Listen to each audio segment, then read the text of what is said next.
All right, you guys, major news breaking today. Uber just announced that they are officially going to start competing with the Turo marketplace. They are getting into the car sharing game, and this is massive news, something we all need to pay attention to. And I want to break down the details in this video and share with you guys exactly what this means and how this might be a great opportunity for us hosts. So let's dive in.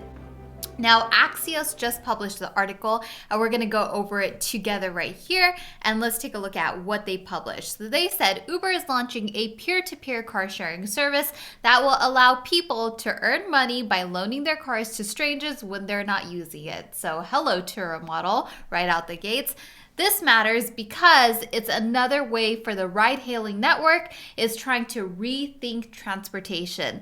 Uber got into the car-sharing business last year in Australia after acquiring Car Next Door. So it looks like they've already been testing this out.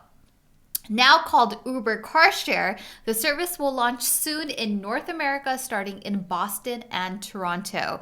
Car owners can set their own daily and hourly pricing, and availability will be listed in 15-minute increments with no requirements for advanced bookings. That sounds a lot like Turo Go, which has a 5-minute booking increment. Fuel is included in the cost, and insurance options are available for purchase from Uber. So it sounds eerily similar to the platform that we all are so used to already. So here's what Uber said. For years, Uber has made it effortless to tap a button and to get a ride on demand. Now we're taking the same approach with car sharing by making it simple, affordable, and sustainable for you to borrow and list cars in your neighborhood. Camille Irving, head of Uber's ride business in the US and Canada, said in a statement, car sharing is not a new idea. Zipcar, now a unit of Avis Budget Group, has offered it since 2000. A decade later, Relay Rides introduced the concept of peer-to-peer car sharing modeled after home sharing platforms such as Airbnb. Rebranded as Turo in 2015, the company has been growing quickly and hopes to go public soon. As the end of last year, Turo had over 160,000 active hosts and 320,000 active vehicles and 2.9 million active guests worldwide. Now I'm going to highlight this right here because this is very key, and I'm going to share with you guys why in just a second. Other players with various business models include GetAround and Avail, which many of us are familiar with, and Uber CarShare is among a host of features and services the company announced today in London. Among them, discounts and other privileges for hailing an Uber electric car at the airport, and a feature that lets riders see the amount of emissions they're avoiding when they choose a green ride. Uber will also make it easier for drivers to find and plan EV charging along their trips. So it looks like Uber is now really taking this massive distribution network that they've built up, and they are really going to try and monopolize the ride-hailing, car-sharing space as much as they possibly can. So the key thing here to notice, and why this is so extremely important, and it has my wheels turning, is because these are the numbers to pay attention to. Turo had over 160,000 active hosts, okay? So we can compare hosts to Uber drivers. They had 320,000 active vehicles and 2.9 million renters worldwide. So that prompted me to kind of pull up Uber statistics because I was really interested in knowing how big their distribution is amongst drivers and people who take an Uber, so they're riders. So as of today, they reported that they have 93 million customers who use the platform and 3.5 million drivers that serve the growing user base. Now that is massively different than what Turo's market share looks like. And this is why I think that this is so critical and such a turning point in this industry and in the car sharing space. So here we see a major player like Uber, right? They have monopolized things like Uber Eats, and obviously they're the biggest player when it comes to ride sharing, right? Which is not the same as car sharing. So ride sharing took over taxis. space. And now they are moving into the car sharing space. So for the last couple years, Uber had already been testing out car rentals, right? They offered cars as a platform and people can rent them off of Uber. But now they are moving into the car sharing space, which means that they will allow people to rent out their own cars. And that is massive because when you have your own network of drivers, right? Like we saw here, they had 3.5 million drivers. And obviously, every single driver has a car. And a driver might now begin to think, okay, maybe instead of driving this car for ride sharing, I'm going to rent this car out for car sharing instead.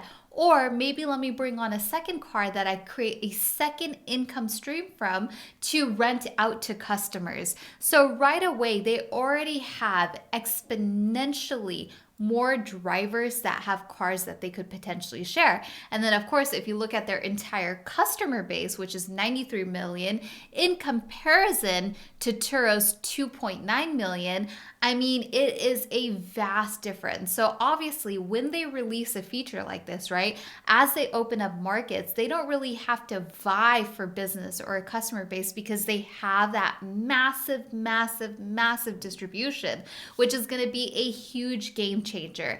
And you could almost make the bet that if Uber gets into car sharing, Lyft will probably not be too far behind. And there are more and more players moving into the space. So what does this mean as a Turo host? I've been giving this a lot of thought, and I think it's an absolute game changer as a host and for our businesses, because once we have access to more platforms, specifically a platform like Uber, that actually means we have access to a massive new customer base, right? You have to remember the key number here is the fact that Uber has 93 million active riders on their platform, whereas Turo has 2.9 million renters. Yes, every rider is not necessarily going to be a renter, but nonetheless, the magnitude between those numbers and how vastly apart they are, it's massive, right? So naturally on a new platform like Uber, you are going to have access and you are going to be presented in front of so many more people. And that is a huge game changer. Now, as a Turo host, I think where we have a competitive advantage, an edge, is the fact that we've been hosting on this platform. And we know that car sharing is very different than ride sharing. And so we come in with this experience knowing that if we offer great cars that are well kept with great service, well, then you build a great business where you can charge higher day rates. You can offer a great experience and you will do well at that business. So moving into the Uber platform, which I'm absolutely going to test out, I'm going to bring everything that I know and I'm going to try to excel at it. And I'm also going to try to be as early as I possibly can. So the minute they open up this SoCal market, I'm going to be on top of it. I want to try it out. I want to see how much of this market can I capture as fast as possible and how high can I get my day rates for the experience that I'm about to offer. So I think that as a host, this is great. And I think it's going to present new opportunities. And like I mentioned, there are going to be other platforms that continue to move into the space. And there is going to be a bit of saturation when it comes to the platforms and the players now in this space, but that gives us more opportunity. What that means also is that these platforms are now going to begin to compete for business from the host, right? They are going to want to satisfy their host users. They're going to want to make sure that we're getting higher cuts, that we are getting more business, that we are existing in an environment and platform where we could get high day rates and that it's profitable. So that's what I anticipate. That's what I think is going to happen. Of course, we won't know until it actually happens, but this is something that I'm going to be watching very closely. I'm going to test it out. I'm going to document the experience. I'm going to show you guys exactly how it goes down. But for those of you that are in Boston or Toronto, both markets where Turo already exists, I highly recommend it. I think you should test it out, see if you could get higher day rates, see if you can get ahead of the competition who's not familiar with car sharing and has only been familiar with ride sharing and being an Uber driver, and you can get a leg up in the game. And of course, again, going back to the fact that Uber has such a huge distribution base 93 million riders and millions and millions and millions of drivers. They are going to advertise this. They're going to market this. They're going to let people know, hey, we're here to play this game too. Here's our offering. Here's easy access. Most people already have Uber on their phones, and just go from there. And that is a huge opportunity that I can't wait to get my hands on. And if you want to learn more about how to run a profitable car sharing business, because all these rules that we have and these foundations that we've created throughout the years of doing this and my 8 years of experience, they're going to apply to any platform. And so if you want to learn more about it, you can check out more information at powerhost.club. And once again, I'm dropping all these links down in the description below. We'll be keeping tabs on all of this, and I can't wait to keep you guys posted.